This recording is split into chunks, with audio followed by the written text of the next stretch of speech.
Hey guys, happy Monday night. So, I just want to share something, and of course, my face starts itching when I press play.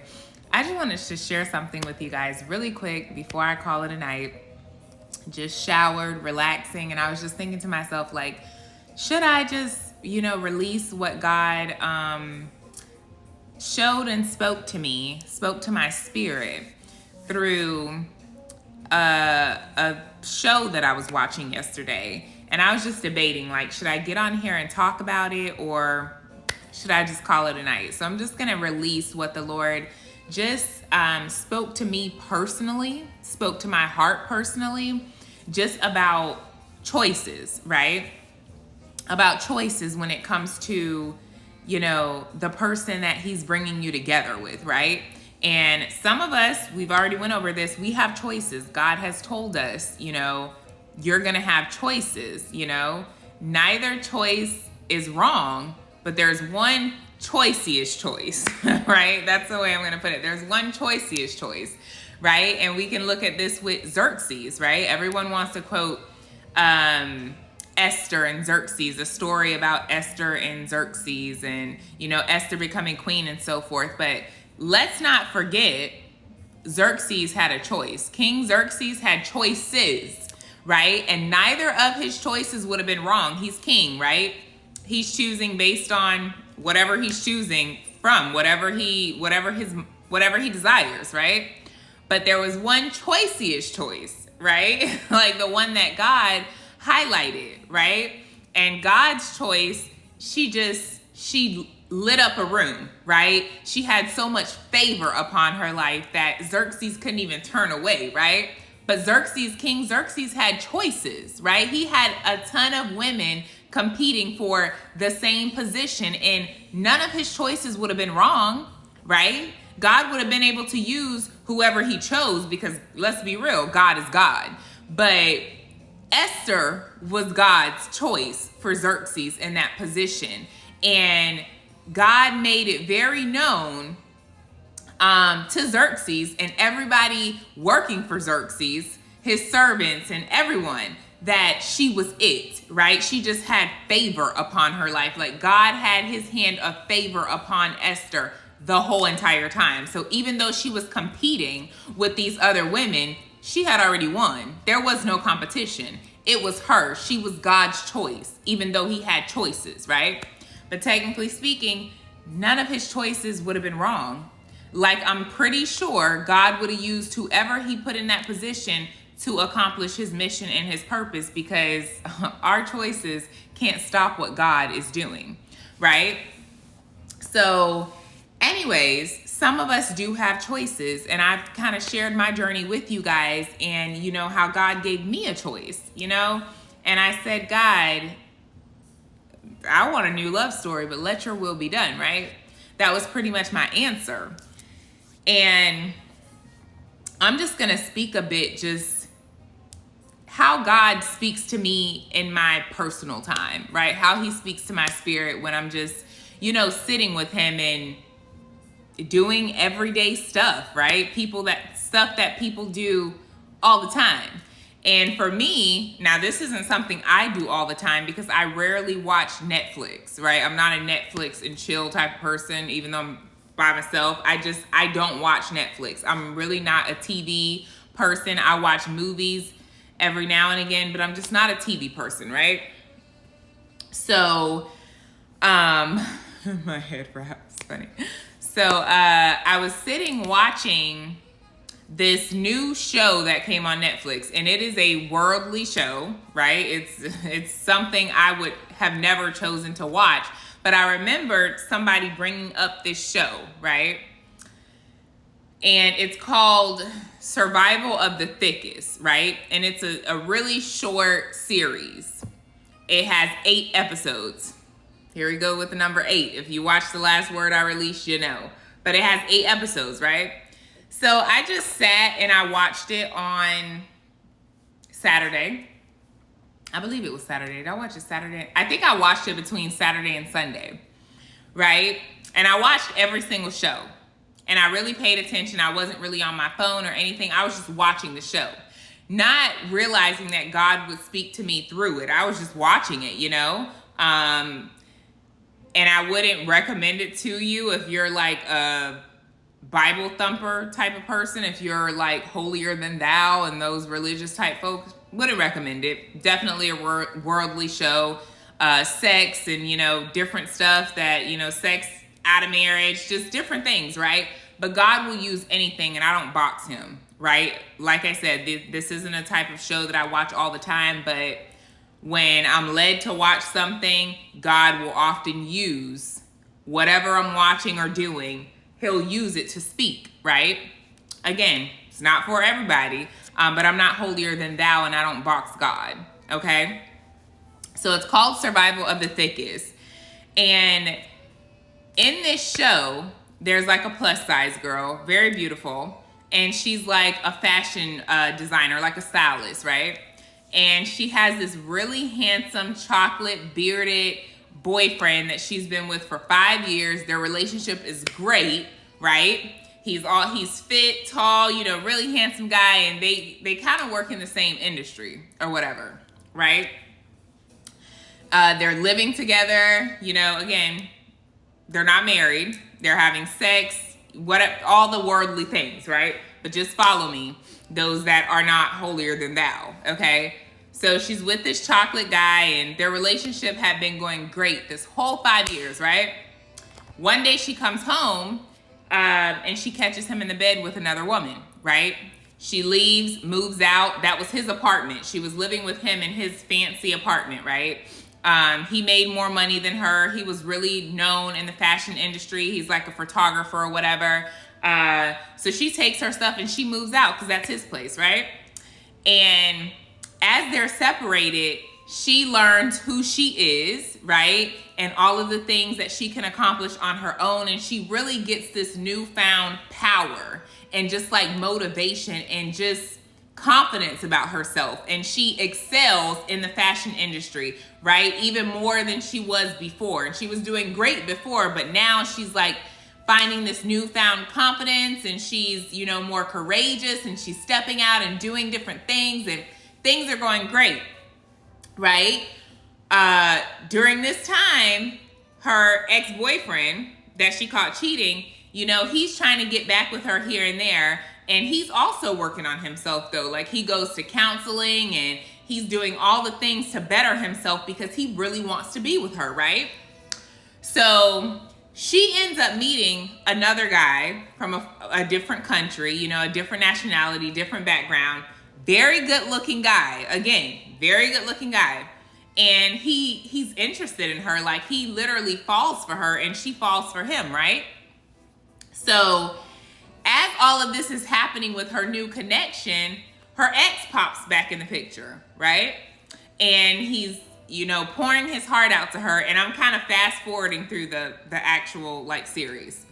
He's pouring his heart out to her and he's telling her how he got counseling. He's a changed person, and he was, right? He had did all of these great things and just, you know, he got help for whatever he was missing. And, you know, he got help, okay? So he literally transitioned into this new person, right? And he wants to be back with her, and he proposes to her, and she says yes, right? So fast forward, they're back together and they're working together. They're working this event, and the guy that she meets, that she met while she was single, he FaceTimes her, right? And she goes outside to take his call, and her ex-boyfriend that she just got back with walks up to her as she's on the FaceTime call. So she freaks out and like throws the phone so he wouldn't see who was on the phone, right? And when she threw her phone, it broke. But her ex-boyfriend, who she's back with, he didn't really see who was on the phone. So he didn't know who she was talking to because she played it off and kind of just threw the phone. It fell in the street and it broke, right? So her boyfriend that she's back together with takes her to the phone store, and they're going to, you know, get her phone fixed or whatnot. And as she's standing there with him and the lady at the phone company is talking to her, the lady at the phone company asks her, "Do you want an upgrade for your phone, or do you want to fix the old one? Do you want an upgrade? She's asking her, do you want an upgraded phone? You want a new phone? Or do you just want to fix the old one, right? So in this moment, she takes this question and zones out, right? And she's standing there and she's like having almost, you can call it a prophecy, but she's having a vision, and she's thinking about all the things that her ex-boyfriend that she's back with, her now fiance, took her through. And she's thinking about all the things that, you know, the new experiences that she's had with this new guy. And all of these thoughts are like, she's having visions. They're all running through her mind as she's standing at the counter to get her phone fixed, right? And the lady's still asking her, like, do you want an upgrade or do you want to fix the old one? So she's having this vision because she took that question, and of course she's looking at it in a relationship perspective. Like, do I want to fix the old one, as in my ex, who's now my fiance? Do I want to fix the old one, or do I want to upgrade to be with this guy that's awesome? And, you know, I fell for him, and he treated me like a queen, and, you know, all these great things. Do I want to fix the old one and stay engaged to my ex-boyfriend who cheated on me, or do I want an upgrade? That's how she's thinking, right? So her fiance answers, because since she's not answering and she's having visions, her fiance answers her, and he's like, she wants to fix the old one. And he looks at her, he's like, right, babe, you want to fix the old one? And she looks at him and she's like, no, I don't want to fix the old one. Like, she came to herself, right? She's like, I don't want to fix the old one. I want to upgrade it one. And she tells him, she's like, this is not going to work with us. She's like, it's not going to work. She's like, I know that you're changed. I know that I've changed. I know that we've worked on ourselves while we were apart, and now we're two great people. She's like, but this isn't going to work. She's like, this isn't going to work. I don't want to, you know, fix this. Like, this isn't going to work. And she looks at the phone sales lady and she's like, I want to upgrade. Give me a new phone. She's like, I want to upgrade. And the fiance walks out of the store. He tosses all the phones that are on the shelf on the floor. He's upset. And the lady behind the counter, she's like, that was so beautiful. Because she realized what had just happened. Like, basically, the young lady was saying, I don't want to fix this with you. I want to upgrade to this new relationship that I've experienced, and I've grown to love it. And I just, like, the old is not for me. We're two great people, right? And she wasn't faulting him for his past. Like, he had worked on himself. She worked on herself. They came back together, and they were two people that had matured in so many different ways. But she's like, I don't want to fix this though. Like, I don't want to fix the old one. I want an upgrade, right? And that happened on the 8th show, right? The last show from this series. And I just allowed the Lord to speak to me. And he was really saying, you know, you have a choice. Do you want to fix the old connection? Okay, because the phone, what does it do? It connects you to different people, right? Do you want to fix this old connection, or do you want an upgraded connection, right? And God is just so strategic, guys, because he just began to speak, and he's like, I could fix the old phone, the old connection, and it'll work just like new, right? I can fix it, and it'll still make the connection that it needs to make, right? It'll work just like new. I can fix it. I can fix the screen. I can fix the phone. It's going to work. It's not going to give you any issues. I can fix the old one. Or I can give you a new connection that has never been used, that has never been touched by anyone, right? You would have a clean slate. Okay, the phone's going to have some upgraded features, but it's also, there's not all these downloads on this new phone. So you'll have a clean slate. It's going to work faster, and you get to start from scratch with something new. Do you want me to fix the broken phone? Do you want me to fix the broken connection to make it work like new? It's going to work just fine. Or do you want an upgrade, right? Do you want an upgrade? The upgraded, the new phone hasn't had an owner, right? It hasn't had an owner. Y'all better listen to this spiritually because I ain't talking about no cell phone. The new phone, the new connection hasn't had an owner. The last person to touch it was the person that made it. The last person to touch this upgraded phone was the maker, right? But then you have this broken phone that's been touched before. It's had many downloads. It's been thrown around, hit the ground, the whole nine. It's been through some things. But I can fix it though. And it's still going to make the connection. But I can give you a brand new one. And the last person that touched it was its maker. It's brand new. It works fast. It has upgraded features. You get to carry something brand new. No one's ever touched it before. You get to learn about how this new device works, right? Or do you want me to fix the old one?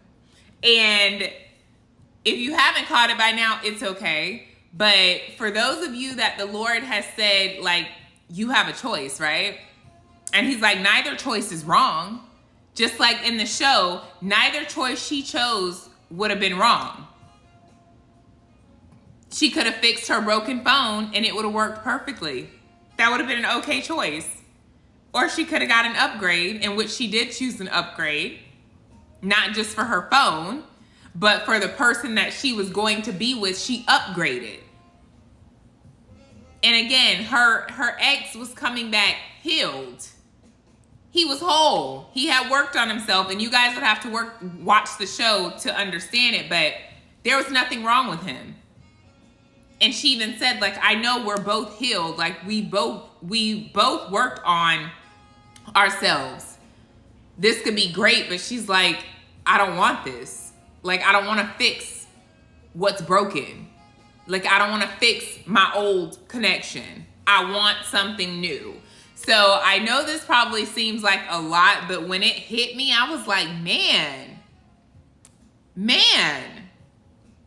Like, you can get the new one that's never been touched. The last person that touched it was the maker. The last person that touched the new phone was the maker of the phone. But they both make the connection.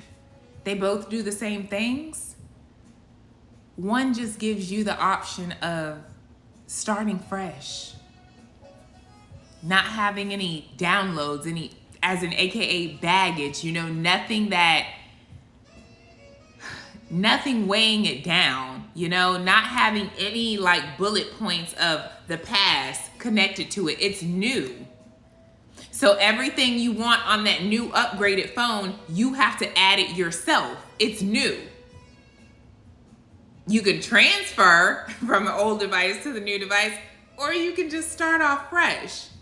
And I pray that you guys are catching this from a spiritual perspective, because I did. And you have to sit there and you're like, man, she had some people rooting for her to be with her ex that's now her fiance, some rooting for her to be with the new guy. But at the end of the day, the choice was hers. She had to live with the choice she made. It didn't matter who thought she should be with her ex, who thought she should be with a new person. She had to make the choice. So it's the same for many of you guys, to where the Lord is saying, do you want to upgrade or do you want to fix the old one? Both make the same connections, but one is new. It has upgraded features. It allows you to start from a clean slate. It's had no owners. The last person to touch it was the person that made it. And y'all better catch this. But that old one has been dropped, tossed around, put in weird positions, weird places. It's been through some things. But he can still fix it to where it works perfectly. But it's up to you to choose what you want to do. So I hope that wasn't too confusing, because when I watched the show and got to the last part, and that's literally how this series ended, with her making a choice. And she chose an upgrade, not just for her phone, but for her life, for her relationship. And she flew to the country to go see this new person who had been pursuing her with everything in him. But what he wasn't about to do was chase her. He had been pursuing her. But at the end of the day, she chose her upgraded choice. And she had to make that move to go to a place she's never been before. But it was all worth it. So that's all I wanted to share with y'all. Those of you that it's for, you'll catch it. If it's not for you, you won't catch it. Don't just catch it if it's not for you, but take this word to God, take me to God, and just like allow him to, if this is for you, you'll know. You'll know. That's the word. That's all I wanted to say. I love you guys. Have a good